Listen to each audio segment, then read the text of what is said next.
ओम ओम असतो मा सद्गमय तमसो मा ज्योतिर्गमय मृत्योर्मामृतम्। ओम शांति शांति शांति। विवेक चूड़ामणि कक्षा 54।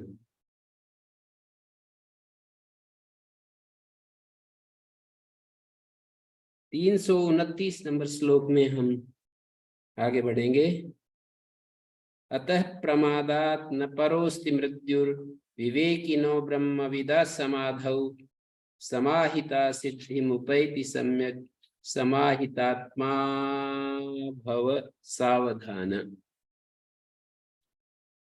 अतः प्रमादात् न परोस्ति मृत्यु, इसलिए विवेकी ब्रह्मवेत्ता पुरुष के लिए समाधि विषयक प्रमाद करने से बढ़कर कोई और मृत्यु नहीं है। समाधि विषयक जो प्रमाद है मानी अपने अंत स्वरूप में, अपनी आत्म स्वरूप में ठहरना, इससे च्युत होना प्रमाद है। अपने स्वरूप में रहना अप्रमाद है। तो इससे बढ़कर के और कोई मृत्यु नहीं है। विवेकी ब्रह्मवेत्ता पुरुष की बात चल रही है। धार्मिक सामान्य रूप से जो एक चरित्रवान पुरुष, उसकी बात नहीं चल रही। चरित्रवान पुरुष तो सामाजिक दृष्टि से जो कोई भी किसी को धोखा नहीं देता, किसी के साथ स्थूल रूप से, मतलब मन का संस्कार बेशक पूरा का पूरा न कर पाया हो, क्योंकि थोड़ा बहुत किए बिना तो बाहरी रूप से भी व्यवस्थित नहीं हो पाएगा। इसलिए मन का संस्कार तो करना पड़ता है बाहर अच्छा चरित्रवान बनने के लिए भी। मतलब शरीर में और वाणी में दोष ना आए, इसके लिए मन पूरा रफ नहीं हो सकता है। थोड़ा संस्कृत तो होगा ही, मतलब वो डूज और डोंट्स और संकल्पवान होना चाहिए, विधि निषेध की जानकारी होनी चाहिए, और हमेशा वो सामाजिक भय उसको दिखना चाहिए, और वो उसको ये रहना चाहिए कि यदि मेरी तरफ से कोई भी भूल होगी तो पूरी, मतलब मैं प्रतिनिधि हूँ सब उन महान पुरुषों का, मेरे को अच्छा माना जाता है समाज के बीच में। यदि मैं कुछ गलती करूँगा तो सारा का सारा ऋषियों पर वो कलंक जाएगा कि ऋषि भी ऐसे ही हैं, इनके गुरु भी ऐसे ही हैं, महर्षि दयानंद में भी कुछ दम नहीं है, इसके चेले देख लिए ना हमने, ऐसे बात कहेंगे लोग। तो इन सब बातों को देख करके व्यक्ति सामाजिक पतन को देखकर, सामाजिक व्यवस्था बिगड़ेगी, इन सब बातों से डर करके वो वाणी और शरीर, इन दो चीजों का नियंत्रण करता है। ये नहीं कि आत्मा के द्वारा इन दोनों चीजों का नियंत्रण करता है, विचार के द्वारा विचार का नियंत्रण करता है। मानी एक अच्छे विचार के द्वारा खराब विचार पर काबू पाना चाहता है। सामान्य जो एक गृहस्थ है, सामान्य धार्मिक व्यक्ति है, एक विचार दूसरे विचार पर काबू करता है। पर ये जिनकी बात कर रहे हैं ब्रह्मवेत्ता पुरुष, वो आत्मा में स्थित होकर के, और वहां से डिगता ही नहीं, तो उससे गलत होगा ही नहीं कुछ भी। तो हायर सेल्फ और लोअर सेल्फ जिसको कहा है गीता में, एवं बुद्धे परम बुद्ध्वा संस्तभ्यात्मानम आत्मना जहि शत्रु महाभाव काम रूपम दुरासदम। ये काम रूप जो कठिनता से वश में आने वाला जो शत्रु है उसको मार डाल। मानी जो आत्मा है उसके द्वारा अपने व्यक्तित्व का नियंत्रण करना नहीं पड़ता, होता है। जब कोई अपने आत्म स्वरूप में ठहरता है तो उसको नियंत्रण करने की जरूरत नहीं, वो होता है। ये तो नियंत्रण तब करने की जरूरत पड़ती है जब आत्मा तक हम नहीं पहुंचते। हमारी पहुंच जो है ये मन बुद्धि इंद्रियों में रहती है, और थोड़ा सा आत्मा का प्रकाश भी हम ले लेते हैं, थोड़ा सा, बहुत थोड़ा सा। तो फिर ये कहना चाहिए उस स्थिति में हमारा ये चलता है प्रोग्राम।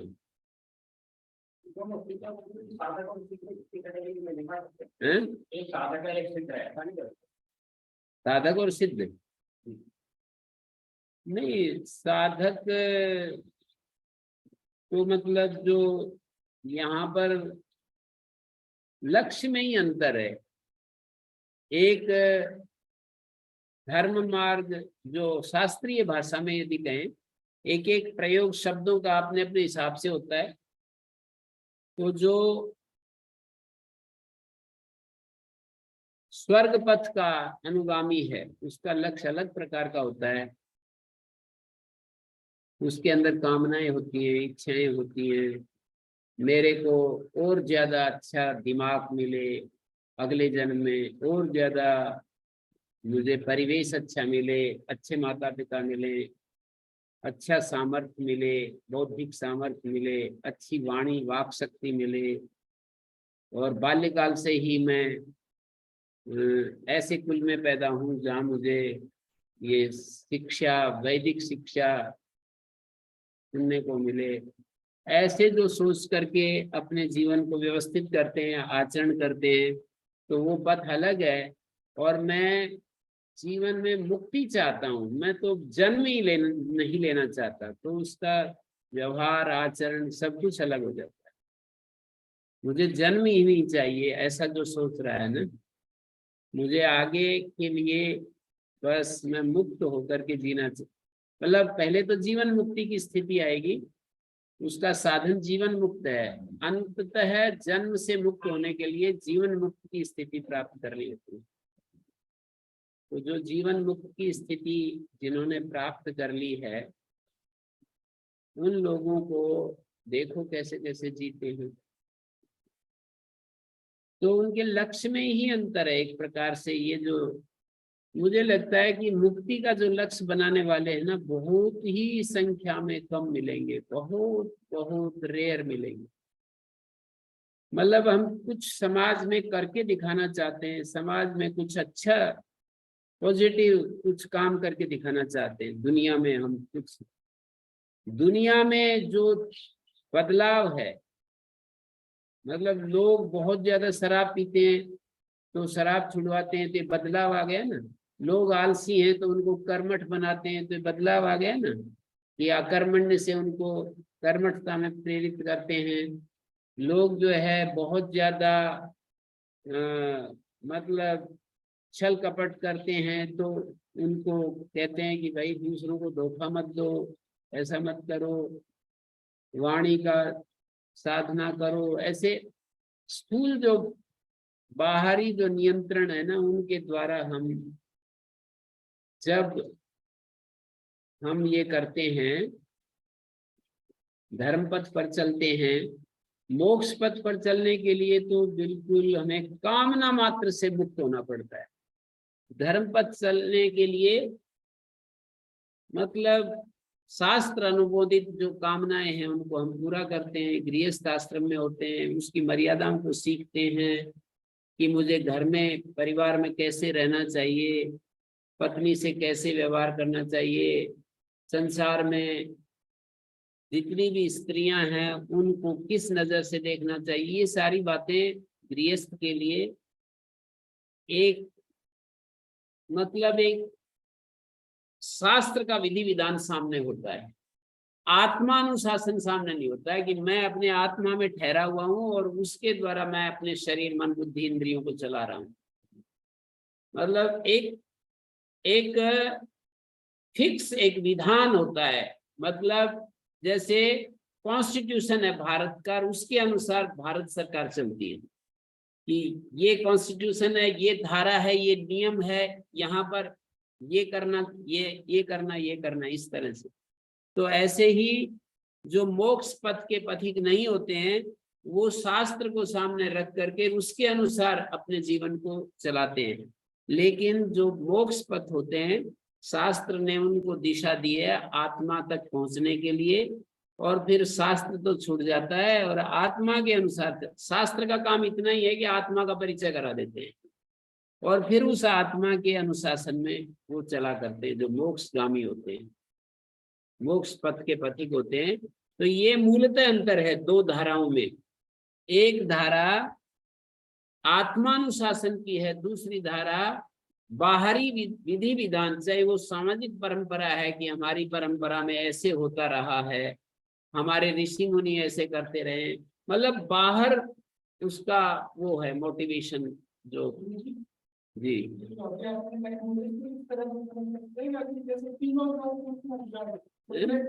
अभी जो आपने लाइफ में एक्सप्लेन किया है, तो इसका मतलब कि आप ये समझ सकते हैं कि जैसे तीनों गुणों के ऊपर उच्चारण नैतिकता से ऊपर उच्चारण हो सकता है। तीनों से, तीनों किससे? तीनों गुणों, वो तो है ही। और फिर तो क्या बोलते हैं नैतिकता से ऊपर उच्चारण, वो तो मतलब आत्मा जो मैं बोल रहा हूँ बार बार, वो भी फिर समझने में दिक्कत है। तीनों गुणों से ऊपर उठने का मतलब क्या है? उससे आगे आत्मा ही आ जाता है ना। जब आप शब्द बोल रहे हो कि तीनों गुणों से भी ऊपर उठ करके जीना, तो फिर वही, यूं तो फिर आत्मा भी एक शब्द है, पर बिना शब्द के तो हम कोई बात कह नहीं पाएंगे ना, कुछ ना कुछ। आत्मा हम सब में परिभाषित नहीं रह सकते हैं, क्योंकि नामकरण सिद्धांत के अंदर कुछ डायमेंशन होते हैं, कुछ नहीं वो तो होते हैं, तो आत्मा उनके अंदर सेट में जाती है। तो हमने क्या बोलते हैं, आपसी समझ के लिए एक नाम रख दिया। वो तो जो शास्त्र पढ़ने वाले लोग हैं ना, वो फिर बताते हैं कि आत्मा क्या होता है। यूं एक दिन में तो समझ में नहीं आता, लेकिन निरंतर आत्मा के बारे में उपनिषद पढ़ेंगे 1 साल तक लगातार, 2 साल तक, तो फिर तो आत्मा के बारे, आत्मा से क्या शब्द, इस शब्द से क्या चीज लेनी है, इस शब्द से क्या संकेत ग्रहण करना है हमारे को। शब्द तो संकेत ही है ना, जैसे वृक्ष बोला तो ये वस्तु आ गई, लड्डू बोला तो एक मीठी मीठी चीज हमारे रसना के लिए सुख देने वाली चीज आ गई, और शरीर बोला तो ये आ गया। तो इस तरह से अलग अलग जो होते हैं, वो अलग अलग जो शब्द जो होते हैं एक वस्तु को प्रस्तुत करते हैं। आत्मा शब्द भी किसी को हमारे सामने लाकर खड़ा करता है, लेकिन वो ऐसे सहज रूप से नहीं होता है। वो निरंतर आत्मा शब्द से ऋषि लोग किसके लिए हमारे को इशारा करते हैं? जहाँ कोई नाम नहीं, रूप नहीं, सच्चित आनंद मात्र है, ऐसी ऐसी 5 कोशों से जो अलग है, तीनों शरीरों से अलग है, सारी अवस्थाओं से अलग है, ऐसे ऐसे समझाते हैं ना। जहाँ द्वैत नहीं है, चेतन मात्र तत्व है, आनंद मात्र है, सत्ता मात्र है, ऐसे बताते हैं उसको। आत्मा को ऐसे नहीं कि मतलब एक बार कह दिया कि आत्मा कोई एक एक जीव है, बस आत्मा हम हमारा शरीर से समझाते हैं, उसकी भी व्याख्या करते हैं, एक्सप्लेन करते हैं कि आत्मा है क्या चीज। तो आत्मा तो ऐसी चीज है जो मतलब चेतना मात्र है, जागरूकता मात्र है, कॉन्शियसनेस है। इतने सारे शब्द बोल रहा हूं ना मैं। चेतन मात्र है, वो बुद्धि से संयुक्त होने पर फिर मैं सुखी हूं, मैं दुखी हूं, ऐसा ऐसा एक स्थिति बनती है। मैं पावरफुल हूं, मैं स्त्री हूं, पुरुष हूं, मैं भारतीय हूं, ब्राह्मण हूं, क्षत्रिय हूं, वैश्य हूं, मैं लैंडलॉर्ड हूं, मैं सिपाही हूं, मैं फौजी हूं, ये सारे जो भी हैं, मैं आत्मा जब इस बुद्धि के साथ संयुक्त होता है, बुद्धि में जो अलग अलग चीजें उपस्थित होती हैं उनके साथ एक रूप होकर, तादात्म्य में होकर के, और फिर हम अपने स्वरूप को निर्धारण करते हैं। वो आत्मा का स्वरूप नहीं है, वो तो हमारा व्यावहारिक रूप है। व्यवहार में हम किस किस नाम से पहचाना जाता है, और इस व्यावहारिक रूप से भी थोड़ा पीछे जाते हैं।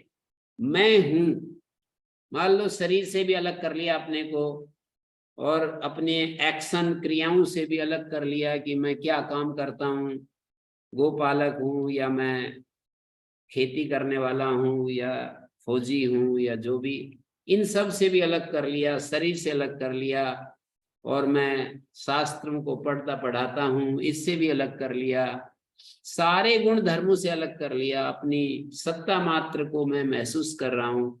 उस अवस्था में भी हम प्रमाता के रूप में, मैं जान रहा हूँ सारी, मेरे सामने ये सारी चीजें हैं और मैं इनका प्रमाता बना हुआ हूँ, और ये बुद्धि मेरे लिए प्रमाण बनी हुई है और इंद्रियां प्रमाण बनी हुई हैं, और ये विषय जो हैं प्रमेय के रूप में हैं, इससे मेरे को ज्ञान हो रहा है। इस तरह से जब हम, वो भी शुद्ध आत्मा नहीं है। जब हम कहते हैं कि मैं जानने वाला हूँ, सारी चीजों को मैं जान रहा हूँ, बैठा बैठा विशाल आकाश को देख रहा हूँ, दूर क्षितिज को देख रहा हूँ, आकाश में बादल हैं इनको देख रहा हूँ, हर चीज जो मेरे सामने आती है मैं उसको देख रहा हूँ। तो ये जो प्रक्रिया है ये भी शुद्ध आत्मा नहीं है। आत्मा बुद्धि के साथ संयुक्त होकर के ये सारी चीजें कर रहा है। शुद्ध आत्मा में पहुंचने के बाद आत्मा बुद्धि के साथ संयुक्त है, मतलब उसी के साथ जुड़ी हुई है। तो जुड़ी होने के बाद फिर ये सारी एक्टिविटी होती हैं और भाग दौड़ होती है, क्रियाएं होती हैं, क्रियाएं होती हैं, सुनो, क्रियाएं होती हैं, और हम शरीर आदि के साथ तादाद में होकर के अपने स्वरूप का निर्धारण करते हैं। मैं शरीर के साथ अपने आप को देख करके मैं पुरुष हूँ, मैं स्त्री हूँ, महिला हूँ, मैं ज्ञानी हूँ, मैं अज्ञानी हूँ, ये सब चीजें बुद्धि के साथ ही होती है। मैं बहुत जानता हूँ इस विषय में, तो संस्कृत भाषा को जानता हूँ, मैं अंग्रेजी जानता हूँ, फारसी जानता हूँ, मैं तो व्यापारी हूँ, बिजनेसमैन हूँ, ये सारे व्यावहारिक हमारे रूप होते हैं। बुद्धि इन सब का निर्धारण करती है कर्म के आधार पर या पदार्थ के आधार पर, बुद्धि निर्धारण करती है और आत्मा उसके साथ एक हो जाता है। लेकिन इन सब को अलग करते करते हम एक स्थिति में ऐसे चले जाते हैं कि कोई भी अलग करने के लिए कुछ बचा नहीं। मैंने हटा दिया शरीर को, बाहरी चीजों को भी हटा दिया कि ये मेरा स्वरूप नहीं है, शरीर को भी हटा दिया, शरीर के द्वारा जो कर्म किए जाते थे उनको भी हटा दिया कि ये जो मैं कर्म कर रहा हूँ अलग अलग, मैं बोल रहा हूँ, पढ़ा रहा हूँ, ये भी मेरा स्वरूप नहीं है। जो मैं एक साधक हूँ, ये भी बुद्धि के साथ संयुक्त होकर के ही हम कह रहे हैं कि मैं एक साधक हूँ, ये भी मेरा वास्तविक स्वरूप नहीं है, बुद्धि के साथ संयुक्त रूप है। मैं अपने को साधक के रूप में देख रहा हूँ। साधक का काम होता है कि वो दुनिया के जितने भी विषय हैं उनसे अनासक्त रहे, अपनी इंद्रियों को अपने वश में रखे और वो सब पर उसका प्रभुत्व हो। कहीं भी वो किसी भी परिस्थिति में वो बहके नहीं, कभी भी किसी धोखे में ना आए, किसी को धोखा ना दे। इस तरह की जो स्थिति होती है वो भी बुद्धि के साथ संयुक्त होकर के ही देखते हैं। उसको शास्त्रकार प्रमाता कहते हैं, जीव कहते हैं, मतलब साधक जीव कहते हैं। एक जीव की भी कई कैटेगरी हैं। एक भोगी जीव होते हैं जो पदार्थ से, सत्ता से और सम्मान से, रुपए पैसे से जो सुखी होना जानते हैं, जो ये समझे हैं जो जीव कि खूब वस्तुएं हों, हमारे पास पावर हो, सत्ता सामर्थ्य सामग्री हो तो हमारा जीवन सफल हो जाएगा, तो वो भोगी जीव कहलाते हैं। एक साधक जीव होते हैं, मतलब मुझे इससे ज्यादा जरूरत नहीं है, मैं तो अपने इंद्रियों को, अपने मन को, अपनी बुद्धि को समझना चाहता हूँ, अपनी आत्मा की तरफ बढ़ना चाहता हूँ, वो साधक जीव होते हैं। तो ये जो साधक जीव हैं, भोगी जीव तो अज्ञानी जीव हो गए। साधक जीव हैं ज्ञान को प्राप्त करने के लिए कोशिश करने वाले, ज्ञान उत्पत्ति के लिए, ज्ञान प्राप्त करने के लिए जो कोशिश कर रहे हैं, उसकी जो पद्धति है उसके पीछे जो चल रहे हैं। तो वो जो ज्ञानी जीव हैं, मतलब ज्ञानी नहीं, ज्ञान इच्छु जीव हैं, ज्ञान के इच्छुक जो जीव हैं, वो भी बुद्धि के साथ संयुक्त होकर के ही अपने स्वरूप का निर्धारण करते हैं। मैं साधक हूँ, ये जो हम अपने को जानते हैं तो आत्मा के रूप में थोड़ी जानते हैं हम। हम बुद्धि के आधार पर अपना निर्धारण करते हैं, फिर बिल्कुल एकदम से वृत्ति निरोध की स्थिति आ गई, शांत, एकदम पूरा चिन्मय स्वरूप हो गया, हमारा चेतन स्वरूप हो गया। ये वाला जो स्वरूप है ये है शुद्ध आत्मा। तो जो शुद्ध आत्मा है समस्त धर्मों से अलग हो जाता है। तो यहाँ पर मैं ये कहना चाह रहा था कि उस शुद्ध आत्मा में रहना ही अप्रमाद है, और शुद्ध आत्मा से अलग होना ही मृत्यु है। ये ब्रह्मवेत्ता पुरुष की स्थिति बता रहे हैं। मतलब अपने शुद्धतम रूप में, चिन्मय स्वरूप में रहना ये तो अप्रमाद है, और उससे हटना मतलब साधक की स्थिति में आना भी उसके लिए मृत्यु है, ऐसे बता दिया। यूं तो साधक की स्थिति बहुत अच्छी है, लेकिन इस श्लोक में जो बताया जा रहा है उसकी व्याख्या कर रहा हूं कि ये आचार्य भगवान शंकराचार्य हमें क्या संदेश दे रहे हैं, कहाँ तक ले जाना चाहते हैं। अब साधक की दृष्टि से तो अच्छा है, वो अप्रमाद की स्थिति में रह करके और अपनी इंद्रियों को वश में करना चाहता है, और वो कोशिश कर रहा है, शास्त्र वेदांत श्रवण कर रहा है, श्रीमद् भगवत गीता पढ़ रहा है, अच्छा है। लेकिन उस लेवल पर यदि कहेंगे तो भाई झूठ फरेब, छल कपट करना, दूसरों को धोखा देना, मन में कुविचार आना, ये सब मृत्यु है। मतलब ग्रेड्स हैं, लेवल्स हैं ना। तो साधक के लिए, साधक का जीवन अमृत है, अप्रमाद, उसको गलती नहीं करनी चाहिए जो वो जी रहा है।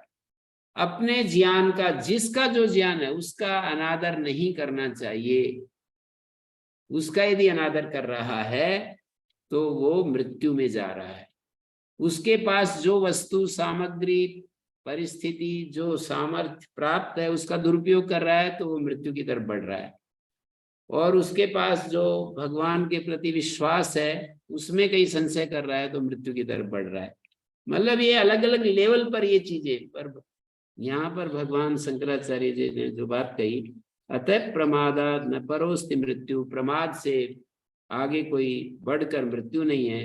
विवेकिनो ब्रह्मविद समाधो, समाधि में विवेकी पुरुष जो ब्रह्मवेत्ता पुरुष है, समाधि विषय, समाधि के विषय में जो प्रमाद है ना जी, इससे बढ़कर मृत्यु नहीं है। समाहिता सिद्धि उपैति सम्यक, समाहित हुआ हुआ सम्यक सिद्धि को प्राप्त करता है। समाहित आत्मा भव सावधाना, समाहित आत्मा हो जाओ, सावधान हो जाओ, समाहित हो जाओ, एकाग्र हो जाओ, ये अलग होना चाहिए। समाहित आत्मा भव,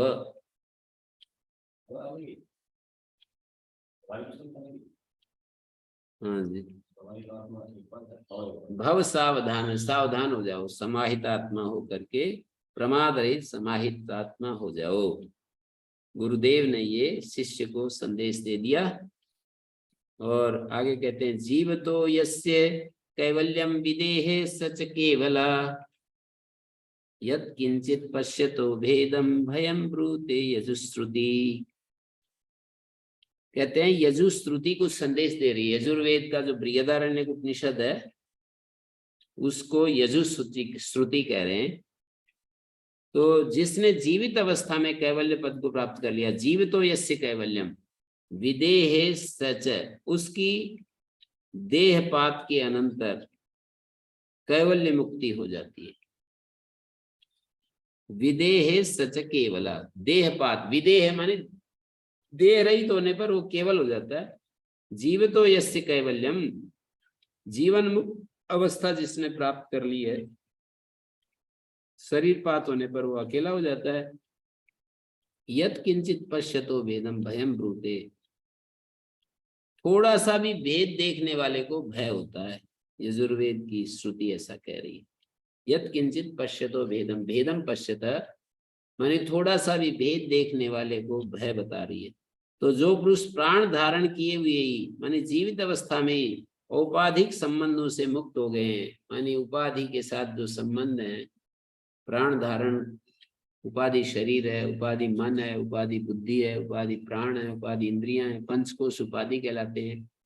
तो इन पंच कोशों से जीवित रहते ही जिसने अपना संबंध अलग कर लिया है, अपने आप को इन पांचों कोशों से अलग मान रहा है, अन्नमय, प्राणमय, मनोमय, विज्ञानमय, आनंदमय, इन कोशों से जो अपने को अलग समझ रहा है, तो विज्ञानमय को करता वो करता है। हाँ, परंतु विज्ञानमय की स्थिति में जो होते हैं, मान लीजिए हमने अन्नमय कोश को भी, अन्नमय कोश का अभ्यास छोड़ दिया, प्राणमय का छोड़ दिया और मनोमय का छोड़ दिया, तो वहाँ कर्ता भोक्ता कैसे होते हैं? कर्ता भोक्ता तो अन्नमय, प्राणमय, मनोमय ही है, वहाँ तो शुद्ध होता नहीं केवल विज्ञानमय। नहीं, कर्ता भोक्ता तो मेरे सिद्धांत ने जो दिखाया है ना कि जीव कर्ता भोक्ता है।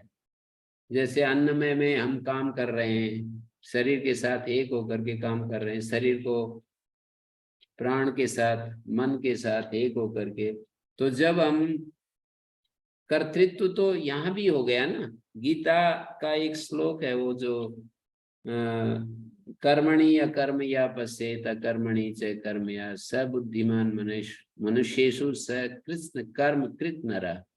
तो वहां पर कहा है कि कर्मणि अकर्म या पश्येत, कर्म करते हुए भी उसके पीछे जो अकर्म रूप आत्मा की स्थिति है ना, उसको देखता है।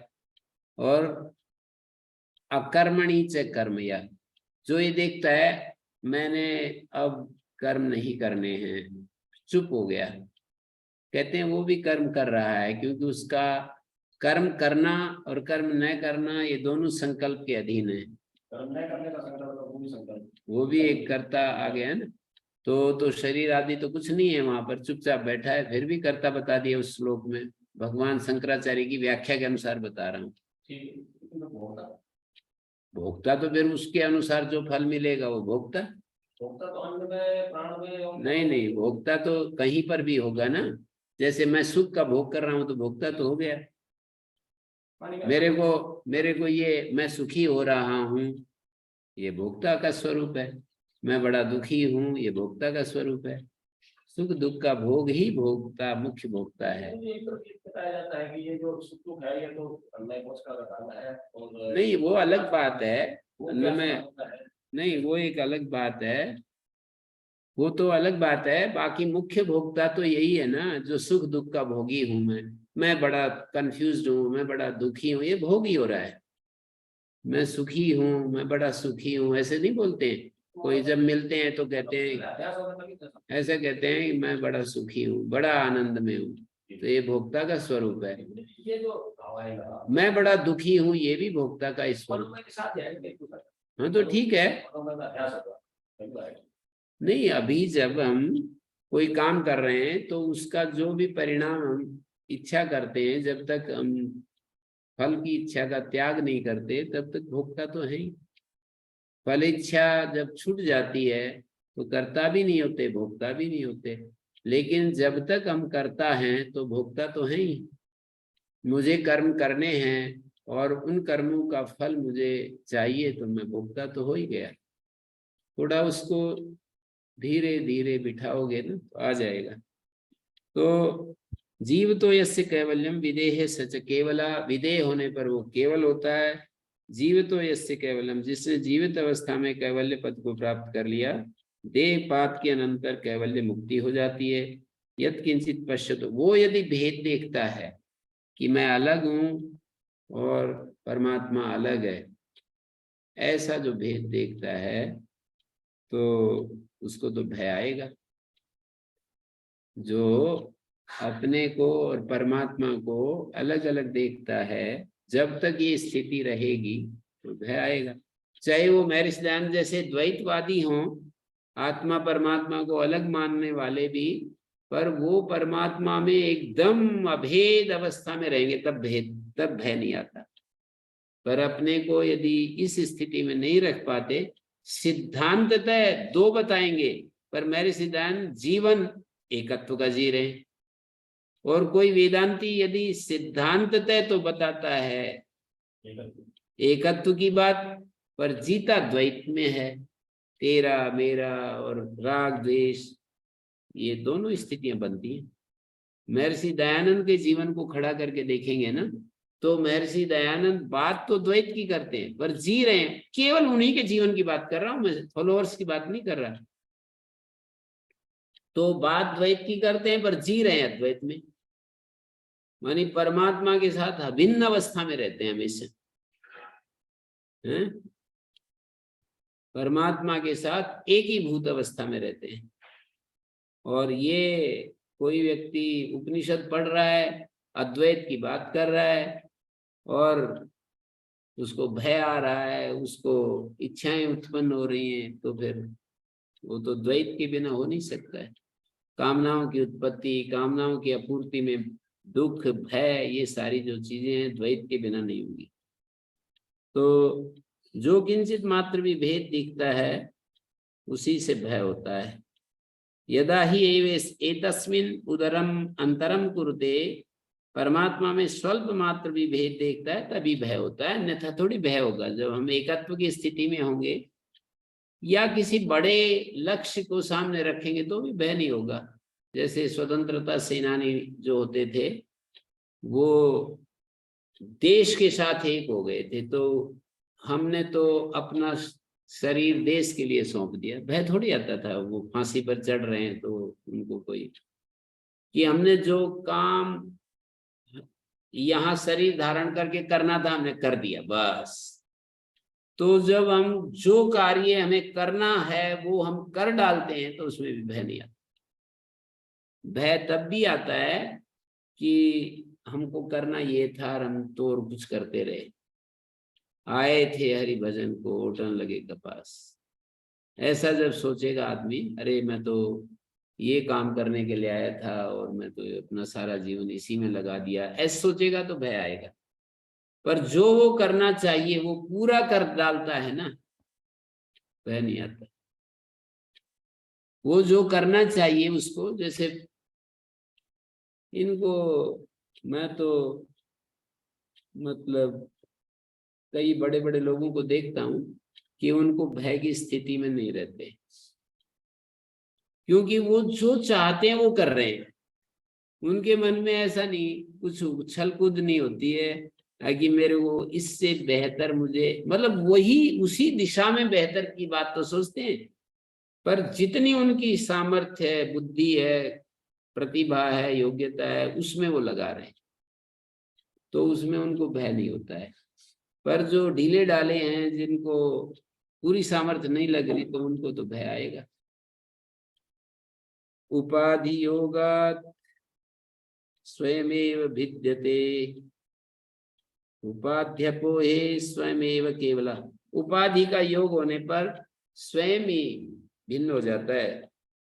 तस्माद् उपाधेर विलयाय विद्वान, उपाधि का विलय करने के लिए विद्वान को वसेत सदा अकल्प समाधि निष्ठया, निरंतर समाधि निष्ठा से उसको रहना चाहिए उपाधि का विलय करने के लिए।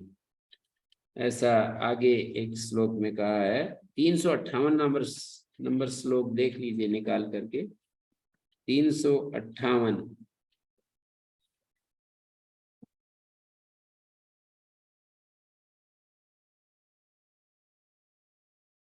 उपाधि योगा सर्वाधिष्ठान ब्रह्म के अतिरिक्त कुछ भी नहीं है। इस तरह ब्रह्म भाव के दृढ़ होने पर मनोनाश के द्वारा कैवल्य पद की प्राप्ति विघ्न रहित हो जाती है। निरंतर अकल्प समाधि निष्ठा, अकल्प माने निर्विकल्प समाधि का अभ्यास करना चाहिए, इसका वर्णन किया। उपाधि के कारण परमात्मा स्वयं ही विभक्त हो जाता है। एकमेव द्वितीयम नेह नानास्ति किंचना कहते हैं ना, पर उपाधि योग से अलग अलग भेद हो गया। अलग अलग अंतःकरणों रूपी, अंतःकरण रूपी उपाधियां, शरीर रूपी उपाधियां, उसी परमात्मा का योग होने से वो अलग दिखाई देता है। उपाध्य भोए स्वयमेव केवल, और उपाधि को हटा दें तो वो अकेला रह जाता है। पंचकोश रूपी उपाधि को दूर कर दिया तो वो अकेला ही रह जाएगा। उपाधि के कारण विवक्षा प्रतीत होता है ना, ये जो माया है या जो पंचकोश हैं, इन उपाधियों के कारण वो विभक्त सा दिखाई देता है। तस्माद उपाधि, विद्वान उपाधि की निवृत्ति के लिए निरंतर निर्विकल्प, अकल्प समाधि का मतलब निर्विकल्प समाधि निष्ठा से सदा उसको रहना चाहिए। शिष्य हैं, उपाधि जो है ना परिच्छिन्न करने वाली चीज है। तो उपाधि से विभक्त हुए परमात्मा स्वरूप ने आत्मा की उपाधि से विभक्त हुआ जो परमात्मा स्वरूप है, हमारा जो आत्मा है, उपाधियों का निर्विकल्प समाधि के द्वारा नाश कर और नित्य आनंद सिंधु में निमग्न हो जाए, ऐसा गुरु का उपदेश है। फिर आगे कहते हैं, ये अगला जो है, उपाधि योगात् स्वयमेव विद्यते उपाध्यपो हि स्वयमेव केवला तस्माद् उपाधिर विलयाय विद्वान वसेत सदा कल्प समाधिनिष्ठया यदा कदा वापि विपश्चिदेश ब्रह्मण्यनन्तेऽप्यणुमात्र भेदं पश्यत्यथा मुस्य भयं तदेव यदीक्षितं भिन्नतया प्रमादात्। तो कह रहे हैं, जब कभी भी ये विद्वान अनंत ब्रह्म में लेस मात्र भी भेद देखता है, यदा कदा वापि विपश्चित, ये विद्वान थोड़ा सा भी ब्रह्मणि अनंते अनंत ब्रह्म में अणुमात्र भी भेद देखता है, ये परमात्मा देखो ये अलग है ये अलग है, ऐसे अणुमात्र भी भेद देखता है, यदा कदा वापि विपश्चिदेशा, ये विद्वान ब्रह्मण्य अनंते अनंत ब्रह्म में लेस मात्र भी भेद देखता है। लेस मात्र भेद देखने का क्या मतलब हुआ कि जैसे भाई परमात्मा अलग है, मैं अलग हूं, इस तरह से देखना, परमात्मा और अपने में अलग अलग देखना। इसीलिए उपनिषदों का जो विषय है वो ब्रह्मात्म एकत्व बोध, ब्रह्म और आत्मा का जो एकत्व है, ये उपनिषद का विषय है। जैसे वो दिखाते हैं ना, जब अनुबंध चतुष्टय, तो उसमें ये बताते हैं अधिकारी कौन है और अधिकारी विषय क्या है और संबंध क्या है और प्रयोजन क्या है। तो विषय और प्रयोजन बहुत ज्यादा महत्वपूर्ण है। अधिकारी भी महत्वपूर्ण है कि अधिकारी वो है जिसको केवल बात करने वाला अधिकारी नहीं, जिसको पीड़ा से व्याकुल है, एक एक क्षण मुश्किल हो रहा है, जिसका घुटन हो रही है इस संसार की, जो चमक दमक, इसका सौंदर्य,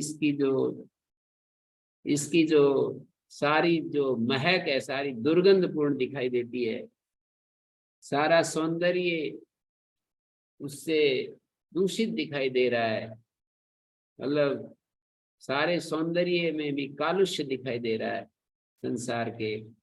और जो बिल्कुल एकदम निश्चित मति होकर के लगा हुआ है, वो अधिकारी है।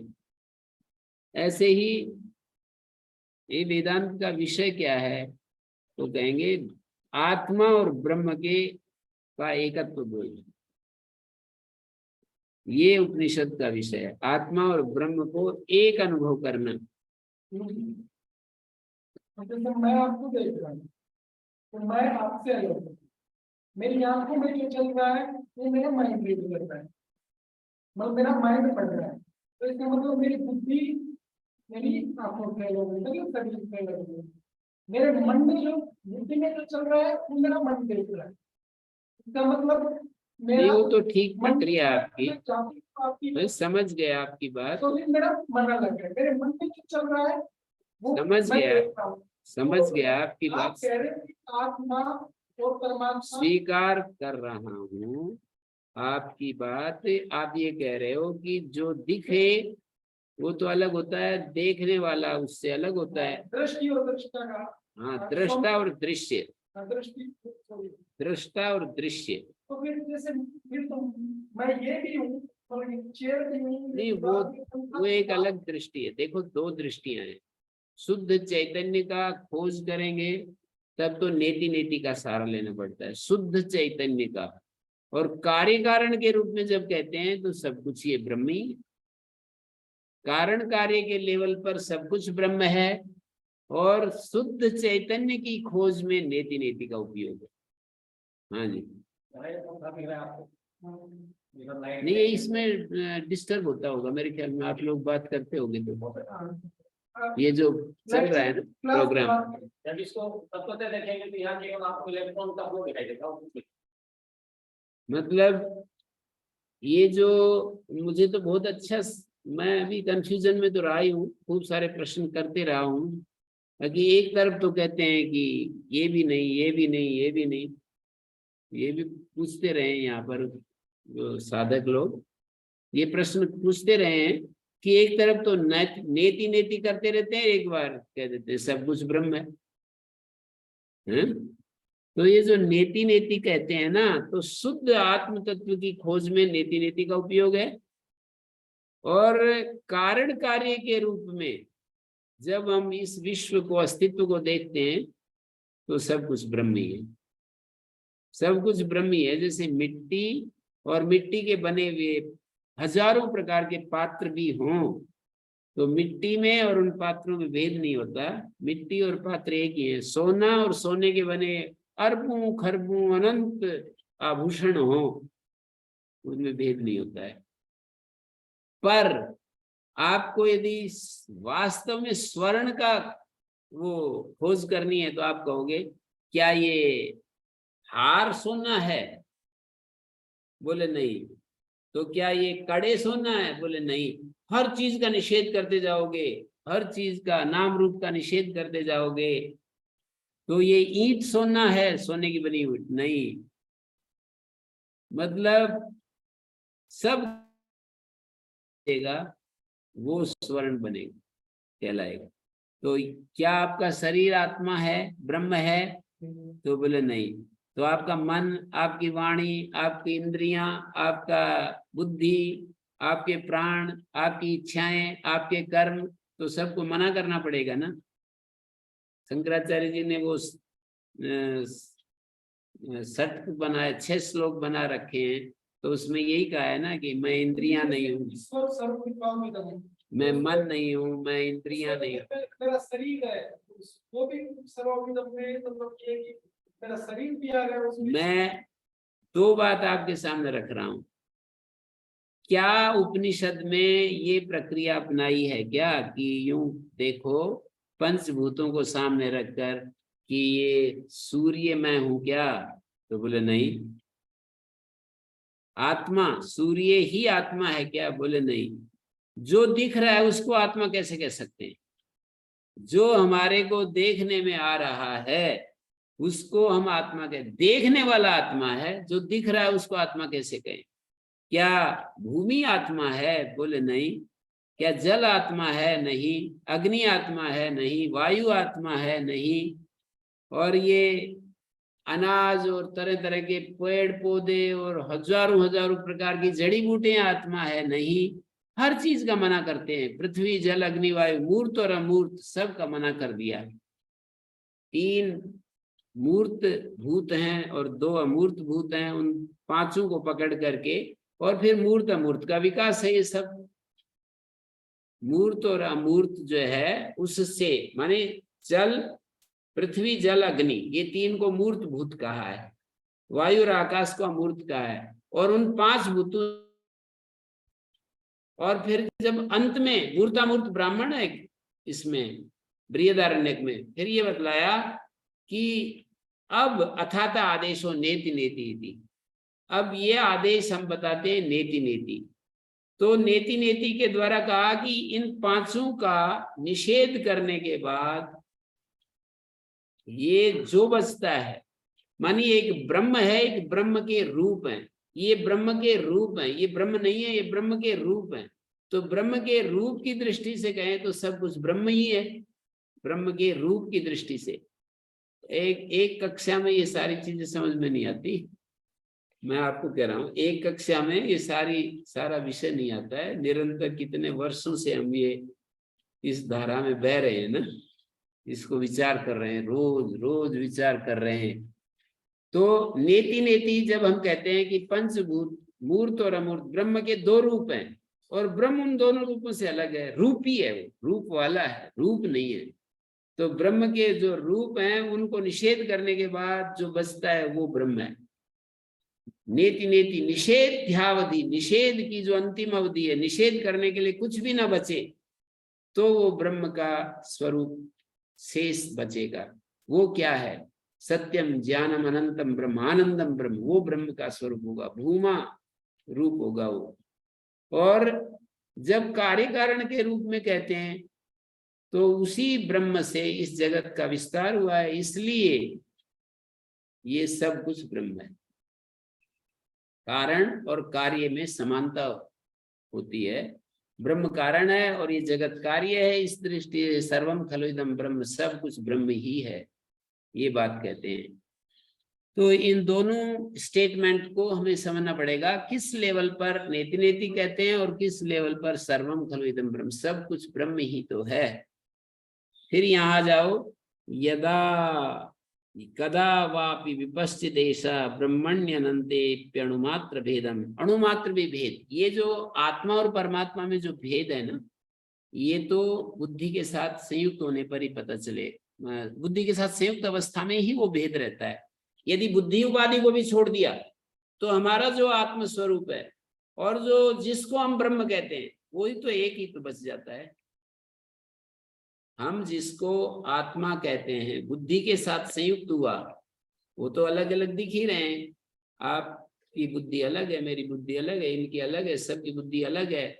उन बुद्धियों के साथ जो चैतन्य है, बुद्धियों के साथ लगा हुआ चैतन्य भी अलग कह दिया जाता, अलग ना होते हुए भी, लेकिन जब तात्विक दृष्टि से विश्लेषण करेंगे तो इन सारी उपाधियों से अलग करने के बाद जो चैतन्य बचेगा वो आत्मा है, वो एक ही है। तो यही कह रहे हैं, पश्यति अथमुष्य भयम तदेव,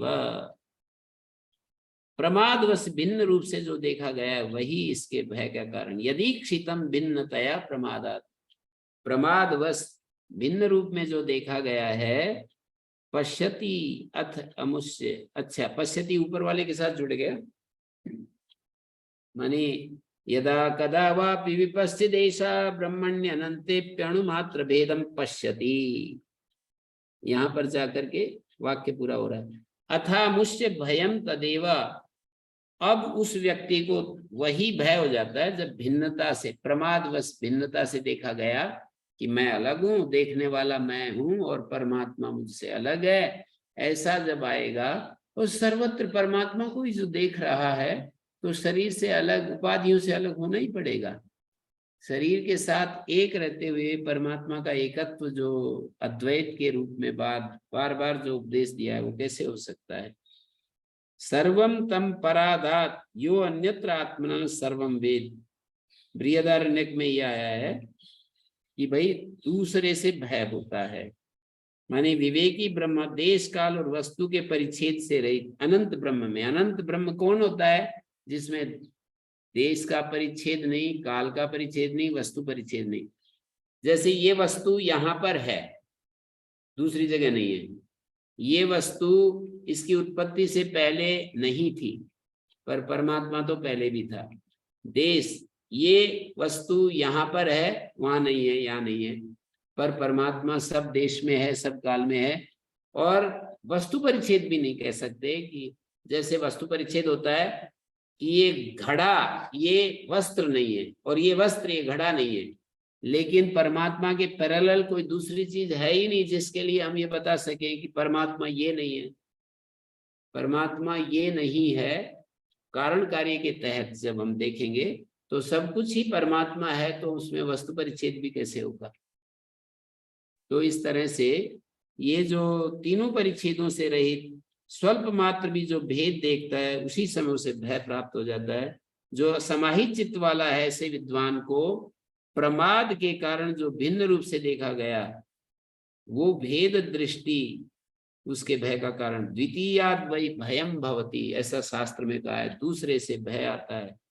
कोई भी व्यक्ति स्वयं से नहीं डरता, मतलब अकेला एकांत में हो, बिल्कुल भी हड़ जंगल में हो और उसको निश्चय हो कि यहाँ कोई दूसरा नहीं है, क्या को भय होगा उसको, पर उसको कोई शेर ना आ जाए, कोई जानवर ना आ जाए, इस तरह से किसी अन्य के भय से ही भयभीत होता है, अपने आप में कोई भयभीत नहीं होता है।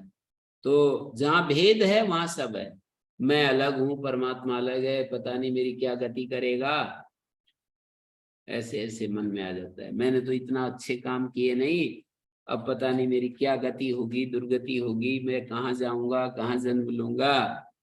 ऐसे ऐसे जो सोच आएगी तब डर आएगा।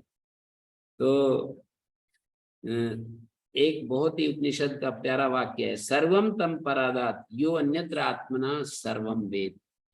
माने जो उसे सभी दूर फेंक देते हैं, सर्वम तम परादात, उसको सब कुछ दूर फेंक देता है, हटा देता है, परास्त कर देता है, माने दूर हटा देता है, जो सबको आत्मा से भिन्न देखता है। सब चीजें उसको दूर हटा देती हैं। सर्वम तम परादाति अन्यत्र आत्मना, आत्मा से अन्यत्र सबको जानता है। आत्मा से अतिरिक्त भेद दर्शन को भय का कारण बता रही है। अनंत, अखंड, अनाम, अरूप, अनादि, अपार, अजर, अमर, अमित, अजित, ऐसे ऐसे जो अभय, उस ब्रह्म में स्वल्प मात्र भी भेद नहीं करना चाहिए। मतलब मैं, मेरा जो आत्मा है बुद्धि से अलग, बुद्धि से संयुक्त तो हम अलग हो ही गए व्यावहारिक रूप में, पर पारमार्थिक रूप में बुद्धि से अलग करके कह रहे हैं देखो फिर क्या स्थिति बनेगी। शांत हो जाओ, बुद्धि से अलग होकर के अपने स्वरूप में स्थित हो जाओ। वहां कोई दो चीजें दिखाई नहीं देंगी कभी भी कि मैं देखने वाला हूं और मैं इसको देख रहा हूं, ऐसे नहीं होगा। शांत हो जाओ, एक रूप हो जाओ, बिल्कुल स्थिर हो जाओ। स्थिर बुद्धि होगी तो वहां द्वैत समाप्त हो जाता है। तो आत्मा और ब्रह्म को भिन्न भिन्न नहीं मान सकते।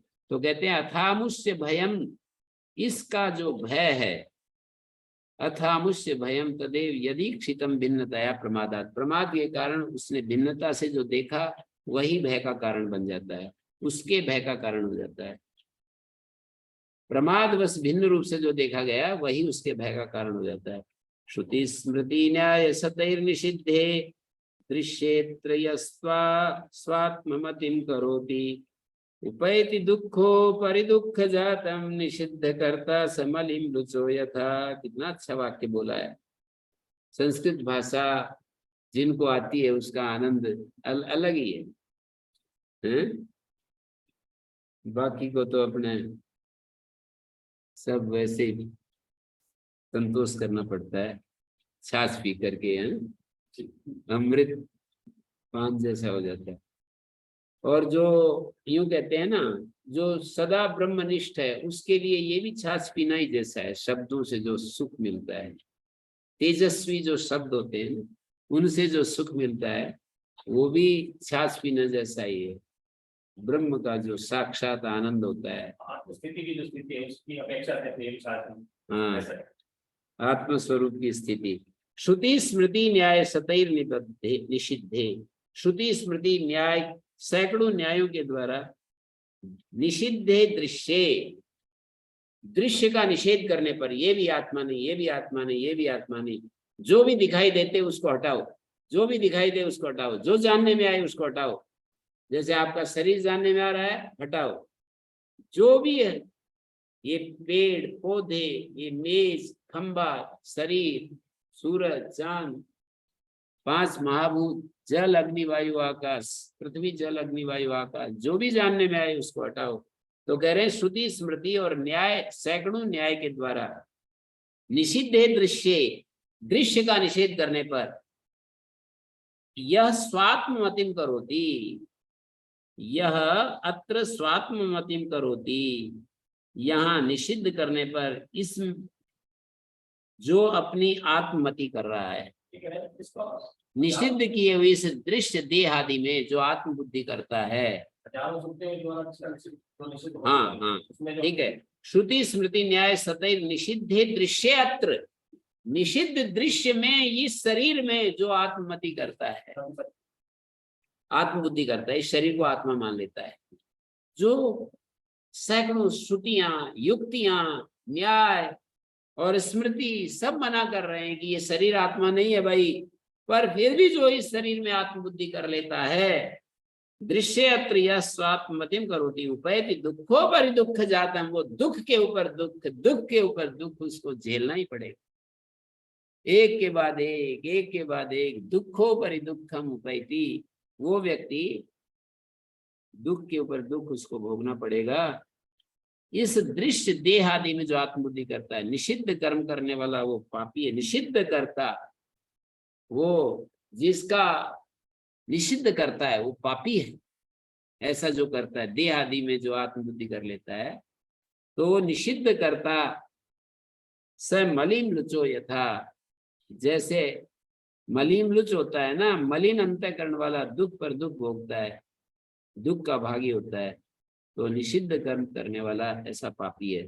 नेति नेति ब्रह्म मूर्त नहीं है, ब्रह्म मूर्त नहीं है, ऐसा उसमें आया ना प्रियदारण्य मूर्तामूर्त ब्राह्मण में, नेह नानास्ति किंचन, इस ब्रह्म में नाना कुछ भी नहीं है।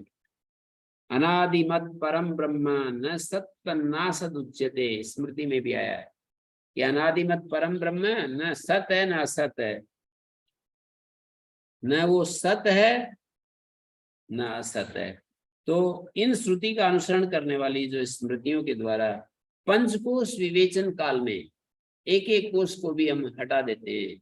अन्नमय कोश, वो कहा है ना वहां पर, अन्नमय आत्मान संक्रम्य मनोमय प्राणमय आत्मान संक्रम्य मनोमय आत्मान संक्रम्य। तो पंचकोश विवेचन में अनेक युक्तियों के द्वारा देहादि से लेकर अहंकार पर्यंत सभी अनात्मा है। देह आदि से लेकर अहंकार पर्यंत सब अनात्मा है। जो मैं भाव हमारे भीतर आता है वो भी अनात्मा है। तो निषेध किए हुए इस देह आदि दृश्य पदार्थ में जो पुरुषात्म बुद्धि करता है, वो देह आदि को ही आत्मा मानता है, वो निषिद्ध कर्म करने वाला पापी है। मना किया है कि आत्मा नहीं है, फिर उसी को मानता है, तो कह रहे हैं निषिद्ध करता ऐसा पापी है।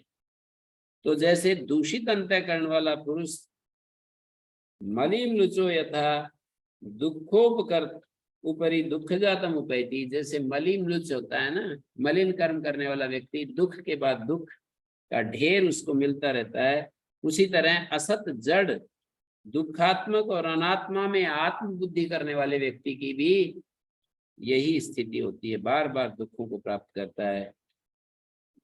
अनात्मा में आत्मबुद्धि करने वाला कैसे बार बार दुख प्राप्त करता है, इसी को आगे कहा, सत्याभिसंधान रतो विमुक्तो महत्वमात्मीयम उपैति नित्यम मिथ्याभिसंधान रतस्तु नश्ये दृष्टम तदेतद् यद चोर चोरयो। एक कहानी छांदोग्योपनिषद में आती है, उसको पकड़ के कह रहे हैं सत्य परमात्मा के अनुसंधान में जो सत्याभिसंधान रतो विमुक्तो, सत्य परमात्मा के अनुसंधान में निरत पुरुष मुक्त होकर नित्य आत्मीय महत्व माने निर्विकार अंतःकरण कर्णत्व को प्राप्त कर लेता है। महत्वम आत्मीयम उपैति नित्यम, अपने महत्व को प्राप्त कर लेता है। महत्वम आत्मीयम उपैति नित्यम, आत्मीय महत्व निर्विकार अंतःकरण को प्राप्त करता है। मिथ्याभिमान और मिथ्या पदार्थों में रत रहने वाला नष्ट हो जाता है। नश्येत दृष्टम तदेतत्, चोर और अचोर के विषय में छांदोग्योपनिषद में ये बात देखी गई। मतलब चोर कौन है और अचोर कौन है, ये बात वहां पर व्याख्या करके दिखाई है 6ठे अध्याय में, छांदोग्य के 6ठे अध्याय में।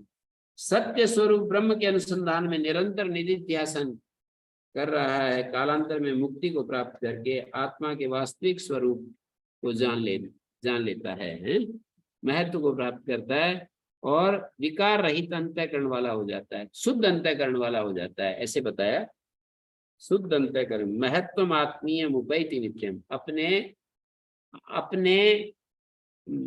विकार रहित अंतःकरण वाला हो जाता है, अपने असली महत्व को प्राप्त होता है, सभी का पूज्य भी हो जाता है, ऐसे कहा। किंतु जो मिथ्या पदार्थों के अनुसंधान में लगा हुआ है वो नष्ट हो जाता है, यानी जिसका अवलंबन ही मिथ्या है उसका सत्यत्व कैसे बनेगा, तो ये इसलिए कह दिया कि नष्ट हो जाता है। तो बार बार पूछने पर वहां पर ये कहा, चोरी के संदेह में किसी दो व्यक्ति को राजपुरुष दंडित करने के लिए सभागार में लाते हैं और तूने चोरी की, तो उस व्यक्ति से पूछते हैं किसने चुराया धन। बार बार पूछने पर जब वो अपराध स्वीकार नहीं करता तो उसकी फिर परीक्षा ली जाती है कि भाई इसको अग्नि परीक्षा में डालो। तो अग्नि परीक्षा में डालते समय न्यायाधीश के कहने पर अग्नि से अत्यंत तपा हुआ परशु एक जो है ना उसके हाथ में दिया जाता है और एक निश्चित कदम तक चलाया जाता है। उसका हाथ जल जाए तो कहते हैं कि भाई चोर है, और नहीं जले तो कहेंगे भाई छोड़ो इसको। तो ऐसे एक परीक्षा लेते थे। तो वो आत्मा की मतलब शक्ति इतनी, उसको इतना विश्वास होता था, अरे मैंने जब किया ही नहीं तो मेरे को कैसे चलूंगा मैं। तो वास्तव में वो नहीं चलता था। और जो झूठा होता था, कितना ही झूठे आश्वासन दो कि मैं नहीं चलूंगा नहीं चलूंगा, हैं अंदर तो पता है कि करेगा, हैं अंदर तो पता है कि करेगा। हाँ, अब नहीं बच सकता। अंदर से तो ये कह रहा है कि अब नहीं बचेगा तेरा, मारा गया है तो, हैं, और बाहर नहीं चलूंगा नहीं चलूंगा कहता रहो। तो ये है मूल में। किसी ने कहा अगर ये झूठी बात आपने पुस्तक में कैसे लिख दी, वो जीवन का समाधान पुस्तक में। तो मैंने कहा झूठी है। स्वामी महाराज। जी जी। तो ये उसको जो है ना परशु दे दिया, वो सत्यवादी है। सत्य का अवलंबन के कारण, सत्य से रक्षित होने के कारण वो जलता नहीं है। दग्ध हुए पुरुष को राजा सुनाई जाती है, सजा सुनाई जाती है, और अदग्ध पुरुष को सम्मान के साथ छोड़ दिया जाता है। जले हुए आदमी को सजा सुनाएंगे और अदग्ध पुरुष को छोड़ दिया जाएगा। तो चोरी करना ही निषिद्ध पाप है ना, निषिद्ध करता। चोरी करना निषिद्ध है, पाप है। जब चोरी की और असत्य को छुपाने के लिए पुनः असत्य बोलना पड़ता है, और फिर उसको छुपाने के लिए और असत्य बोलना पड़ता है। असत्य की श्रृंखला चालू हो जाती है। एक झूठ को छुपाने के लिए, कहते हैं ना, एक झूठ को छुपाने के लिए 100 बार झूठ बोलना पड़ता है। तो निषिद्ध परंपरा बढ़ती जाती है। तो मिथ्या वस्तु का अनुसंधान करता है जो ऐसा व्यक्ति है, उसका सत्यत्व कैसे हो सकता है। तो बार बार केवल दुख को ही प्राप्त करता है, तो इस लोक और परलोक दोनों से भ्रष्ट हो जाता है। तो यहाँ पर ही हम विराम देते हैं, और 334 नंबर श्लोक कल से फिर हम आगे बढ़ेंगे। ओम शांति शांति शांति।